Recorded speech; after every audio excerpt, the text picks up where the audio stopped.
Alhamdulillahilladzi arsala rasulahu bil huda wa dinil haqq liyudhhirahu 'ala dini kulli walau karihal kafirun walau karihal musyrikun walau karihal munafiqun. Asyhadu an la ilaha illallah wahdahu la syarika lah wa asyhadu anna Muhammadan 'abduhu wa rasuluhu alladzi la nabiyya wa la rasula ba'da. Allahumma shalli wa sallim wa barik ala Rasulillah wa ala alihi wa sahbihi wa mawalah ila yaumil qiyamah, amma ba'du.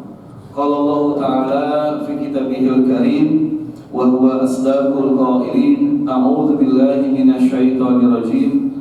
Lau anna ahlal qura wattaqau la fatahna 'alaihim barakatin minas samawati wal ardh. Al-ayah. Wa qala aidan wa ma arsalnaka illa rahmatan lil alamin. Shadaqallahul azim. Allahumma arhamna bil Qur'an. Para bapak-bapak jamaah yang dirahmati Allah Subhanahu wa taala, kita memanjatkan puji dan syukur kehadirat Allah Azza wa Jalla. Pada kesempatan siang ini Allah masih memberikan kita karunia bisa melaksanakan ibadah salat zuhur berjamaah. Mudah-mudahan menjadi pemberat timbangan amal kebaikan kita di yaumil mizan nanti. Amin ya rabbal alamin. Yang kedua, salawat dan salam kita limpahkan kepada Nabi kita Habibullah Habibuna Nabi besar Muhammad SAW beserta keluarganya, para sahabatnya dan para pengikutnya hingga akhir zaman. Dan kita berharap kepada Allah agar kita pun termasuk ke dalam golongan umat yang dicatat oleh Allah dan dimasukkan oleh Allah sebagai pengikut beliau, dan juga bisa berkumpul dengan beliau di yaumil akhir di dalam jannah firdaus Allah Subhanahu wa taala. Amin ya rabbal alamin. Para jamaah rahimakumullah, pada kesempatan siang ini insyaallah kita sama-sama akan mengupas dan berbagi bagaimana Allah Ta'ala sudah menurunkan satu risalah yang merupakan nikmat yang sangat agung, satu nikmat yang sangat besar, dibawa oleh seorang laki-laki yang juga agung, laki-laki yang juga memberikan kebaikan, yaitu agama Islam, dan dibawa oleh Nabi kita Muhammad SAW. Sengaja Al-Fakir sampaikan pembahasan ini terkait dengan belakangan muncul satu pandangan, tepatnya satu hujatan, bahwa Islam ini bila nanti diamalkan dalam kehidupan, khususnya dalam bentuk peraturan daerah yang berbentuk syariah, maka oleh orang yang bersangkutan dikatakan ini akan menjadi potensi menjadikan negeri kita laksana seperti Suriah. Ini sengaja Al-Fakir sampaikan. Pertama, kita sebagai muslim ada kewajiban untuk melakukan kajian secara kafah, secara benar. Apakah betul bahwa agama yang Allah turunkan ini adalah agama yang justru menjadi masalah, bukan rahmat? Agama yang membawa petaka, bukan membawa bahagia. Apakah betul demikian? Ini yang pertama. Yang kedua, tentu kita ada kewajiban untuk melakukan difa'an din, untuk melakukan pembelaan terhadap agama. Bagaimana Imam Asy-Syafi'i rahimahullah dalam satu makalahnya mengatakan, manis taqlaba wa lam yaghdab fa himar.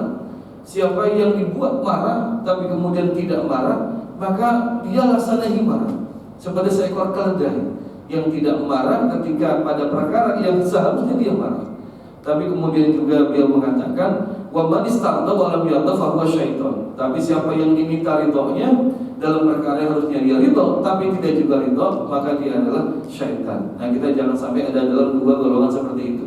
Satu, jadi golongan yang himar, tidak marah pada saat agama ini diberikan hujatan, diberikan tuduhan. Tapi yang kedua juga, jangan menjadi syaitan ketika ada orang meminta ridho kita sebagai muslim di hadapan Allah Subhanahu wa taala. Para jamaah yang Allah muliakan, jadi bila kita perhatikan pembahasan seperti itu, maka ada dua pendekatan yang kita bisa lakukan. Pertama, tentu adalah pendekatan normatif, pendekatan secara esensi dari ajaran Islam.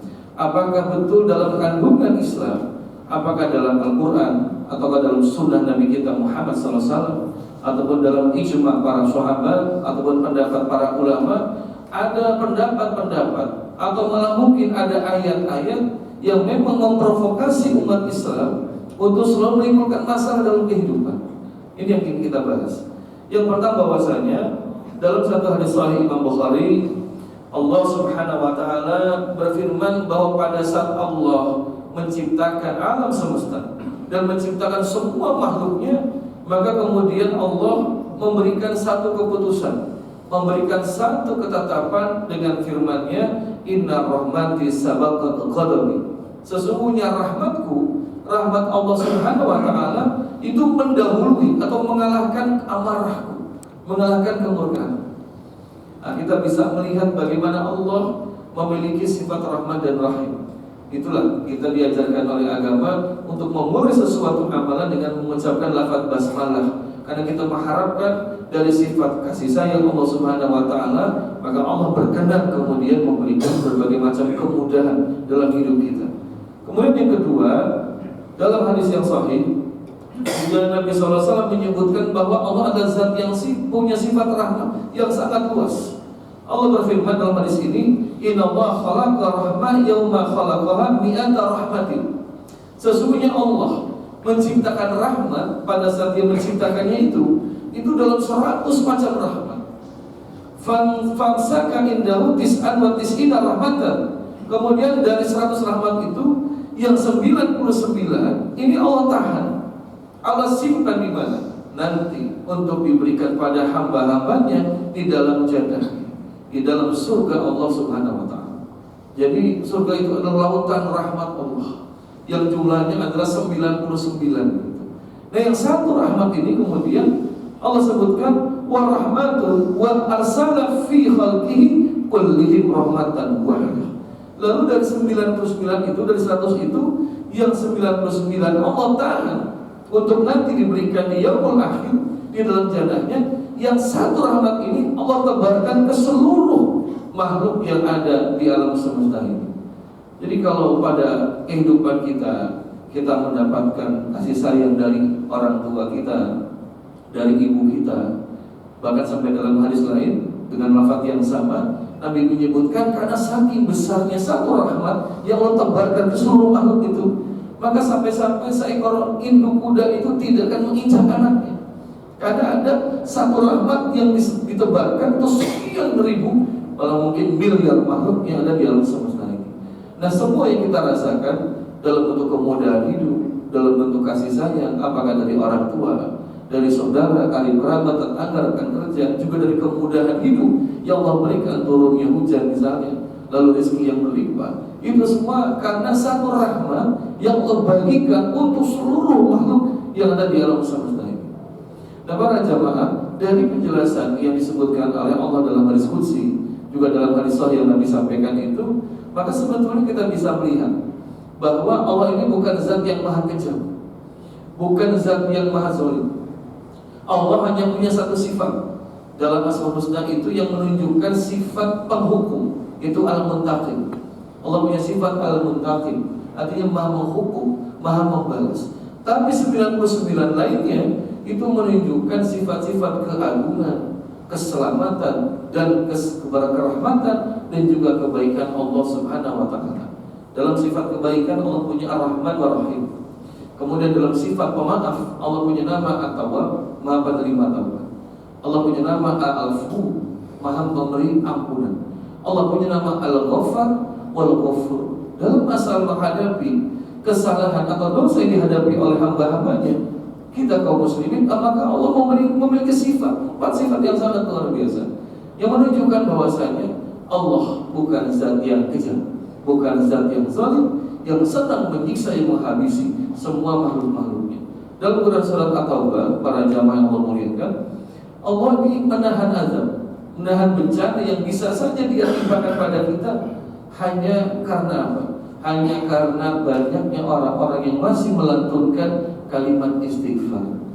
Allah firmankan, wa ma kunna mu'adzibun wa hum mustaghfirun, bahwa kami Allah tidak akan mengazab mereka selama mereka masih terus mohon ampunan kepada kami, mohon ampunan kepada Allah. Maka itulah perkara yang menahan kemudian, yang menahan bencana dan juga azab yang bisa saya timpakan kepada umat manusia. Jadi kalau saat ini hari ini barangkali ada berbagai macam musibah wal wabah, sebetulnya itu adalah sebagian kecil saja yang Allah timpakan. Karena kalau Allah berkehendak Dalam Al-Quran Allah sebutkan, jika Allah berkehendak maka satu binatang melata pun tidak akan disisakan oleh Allah Subhanahu wa Ta'ala. Kita bisa melihat bagaimana misalnya negeri Sodom, negeri Nabi Lut alaihissalam, ketika kaumnya kemudian diazab oleh Allah Ta'ala, Allah kemudian bolak-balikan negerinya itu, bagian yang di bawah menjadi naik ke atas, yang ke atas Allah hempaskan ke bawah sampai kemudian turun hujan dari batu neraka itu. Maka kita kenal sekarang kemudian negeri Sodom itu, mungkin para bapak sudah pernah ke sana, itu di laut mati. Itulah sisa-sisa negeri Sodom. Jadi sampai-sampai di laut mati itu nggak ada satupun hewan yang hidup di sana itu. Kalau Allah sudah berkehendak mendatangkan azabnya, maka jangankan manusia, binatang pun seekor saja tidak akan disisakan oleh Allah Ta'ala. Tapi karena dengan kita melihat apa yang disampaikan dari dua nas ini, maka menunjukkan bagi kita semua dan jelas bahwa Allah adalah zat yang senantiasa melimpahkan rahmatnya kepada kita. Lalu berikutnya para jamaah Allah muliakan, itu dari sifat Allah. Bagaimana dari kemudian esensi ajaran Islam, terutama adalah Al-Quran.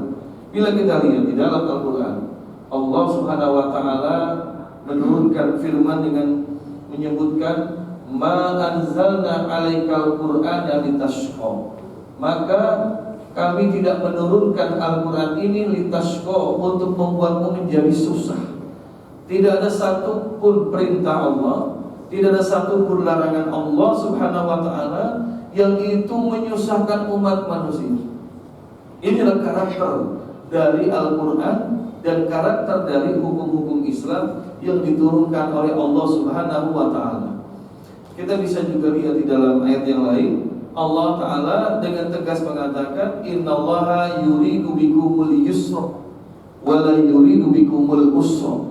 Sesungguhnya Allah menghendaki dari kalian itu kemudahan dan tidak menghendaki kesulitan atas kalian. Nabi SAW dalam satu hadis sahih menyebutkan, oleh para sahabat disaksikan, mereka menyaksikan seandainya Nabi ini ketika akan melaksanakan satu keputusan, kemudian banyak pilihan yang bisa diambil oleh Nabi, maka beliau akan mengambil pilihan yang paling mudah, yang paling ringan, yang bisa dikerjakan oleh kita kaum. Ini memang karakter dari ajaran Islam, memberikan kemudahan, memberikan keringanan di dalam melaksanakan ajaran Islam. Bukan berarti kemudian dimudah-mudahkan sehingga diabaikan, tetapi karakter dari syariat Islam yang sudah Allah turunkan kepada kita memang bukan untuk menyusahkan, bahkan diberikan banyak pilihan yang memudahkan. Dalam ibadah ada rukhsah, dalam sholat ada rukhsah. Ketika tidak mampu berdiri maka dia diperintahkan duduk, tidak mau duduk maka silakan berbaring.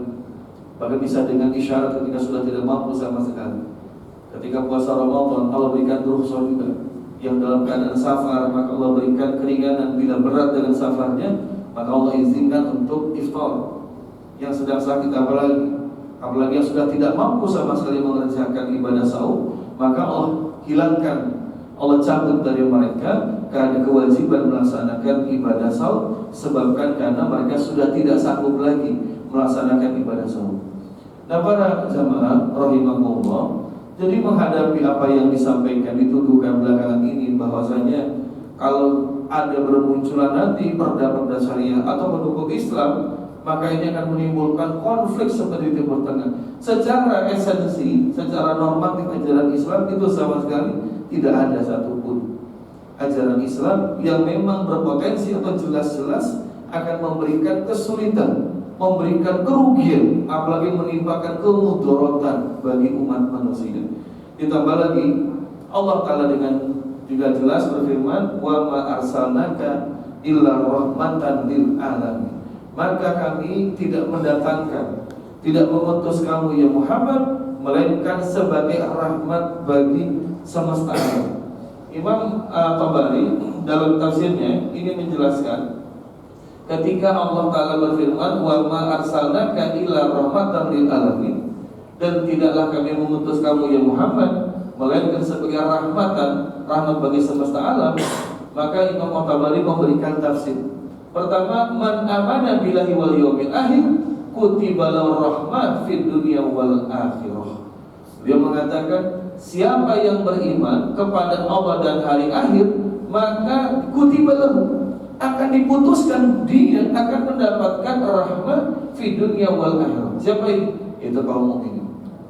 Orang-orang yang beriman, maka ketika mereka beriman, maka selama itu Allah akan tetapkan mereka mendapatkan rahmat dunia dan akhirat.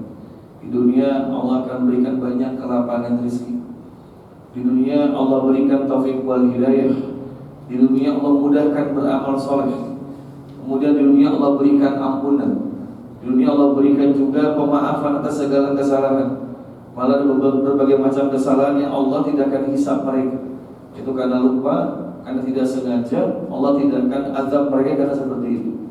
Bahkan dalam satu hadis Nabi mengatakan, menyampaikan firman Allah Subhanahu wa taala, Allah berfirman, "Ya bani Adam, wahai anak Adam, jika engkau mendatangiku biqurabil ardi khataya, dengan dosa kesalahan yang sepenuh dengan bumi." Allah kemudian katakan apa? Ataituhu, aku datangi engkau dengan apa? Dengan ampunan yang sepenuh bumi juga, selama engkau tidak mempersekutukan aku. Jadi selama orang tidak berbuat syirik, selama masih melekat status keimanannya, maka rahmat itu Allah akan berikan pada mereka. Termasuk walaupun berbuat banyak dosa sekalipun, tapi kemudian mendatangi Allah memohon ampunan, maka Allah katakan, aku datangi engkau dengan ampunan sepenuh bumi juga. Artinya ada kesempatan mendapatkan ampunan dari Allah Subhanahu wa taala. Yang kedua, Imam Tabari mengatakan, wa man lam yu'min billahi wa rasulih, siapa yang tidak beriman kepada Allah dan Rasulnya, itu orang-orang kafir maksudnya, ufiya bima asaba al-umam min al-khasaf wal qadhaf, maka mereka itu akan diberikan pemaafan dari berbagai macam musibah yang menimpa umat-umat yang terdahulu karena kedustaan dan juga kesalahan mereka. Umat kita ini, umat Rasulullah adalah umat yang terakhir, dan Allah berikan satu kebaikan. Sekalipun tidak beriman kepada Islam, maka Allah tidak akan timpakan azab seperti umat-umat terdahulu. Umat Nabi Nuh, begitu mereka kemudian ingkar kepada Nabi Nuh, Allah tenggelamkan negeri ini. Umat Nabi Lut alaihissalam sudahlah kufur pada Allah, ingkar pada Allah, berbuat juga liwat, homoseksual, Allah tenggelamkan negeri ini. Umat Nabi Saleh pun sama. Tapi khusus untuk umat Muhammad SAW, sekalipun mereka ada yang tidak beriman, itu masih diberikan maaf oleh Allah, masih diberi kesempatan untuk bertobat kepada Allah, diberi kesempatan beriman kepada Allah, daripada umat yang terdahulu yang langsung ditimpakan azab oleh Allah Subhanahu wa taala. Kemudian juga dilanjutkan ya dalam penjelasan lainnya, bahwasanya di sini wa man lam yu'min bihi ufiya bima asbahu qabl wa qala akhirun bal uridu biha ahlul iman duna ahlul kufur. Ada juga yang mengatakan bahwa rahmat itu Allah berikan kepada orang-orang yang beriman saja, tapi bukan kepada orang-orang yang kafir kepada Allah Subhanahu wa taala. Jadi para jamaah Allah muliakan, kalau kita bicara rahmatan alamin ada dua, ada rahmat umum diberikan pada semua makhluk, bukan saja manusia, tanaman, hewan juga mendapatkan rahmat dari Allah. Lalu yang kedua, ada rahmat khusus yang hanya diberikan kepada hamba Allah yang memang beriman dan bertakwa. Nah, orang-orang yang tidak beriman pada Allah, dengan syariat Islam, dengan ajaran Islam juga mendapatkan rahmat dari Allah. Bahkan binatang pun mendapatkan rahmat juga dari Allah. Kalau kita lihat di dalam fikih penyembelihan binatang, bagaimana Nabi SAW memerintahkan kita ini pada saat menyembelih binatang, maka satu diperintahkan untuk ditajamkan alat potongnya. Ini sebagai rahmat, agar binatang tersebut langsung mati, tidak menderita ya. Jadi gak kemudian disiksa dulu pelan-pelan sampai mati. Apa katanya ada ya yang suka binatang ini masukin dalam karung, kalau dipukuli sampai mati begitu kan, nah ini tidak beradab ini. Di dalam Islam penyembelihan binatang saja itu dilakukan dengan rahmat, dengan penuh kasih sayang. Pertama, tajamkan alat sembelihnya, alat potongnya. Dan yang kedua, Nabi SAW juga menegur sahabat yang menyembelih binatang itu di depan binatang lain. Ini hukumnya haram. Jadi buat para bapak yang jadi panitia kurban, kalau nyembelih binatang, misalnya kurban itu nanti ada 20-30 kambing, maka penyembelihan hewan kurban itu tidak boleh dilakukan di hadapan, di depan binatang-binatang yang lain. Jadi cari tempat yang sepi baru eksekusi. Tapi kalau dia eksekusi di depan teman-temannya, sesama hewan kurban, ini diharamkan. Ya. Nabi menegur sahabat yang menyembelih binatang di hadapan binatang yang lain. Ini merupakan rahmat. Jadi luar biasa, sampai kepada binatang saja Allah berikan rahmat dan kebaikan. Nah, kalau pada binatang saja diberikan rahmat, apalagi kepada manusia. Jadi kalau kemudian ada orang yang ngotot bahwa syariat Islam ini akan memberikan ancaman dan bahaya, wah ini berarti satu, kalau dia muslim gak pernah ngaji.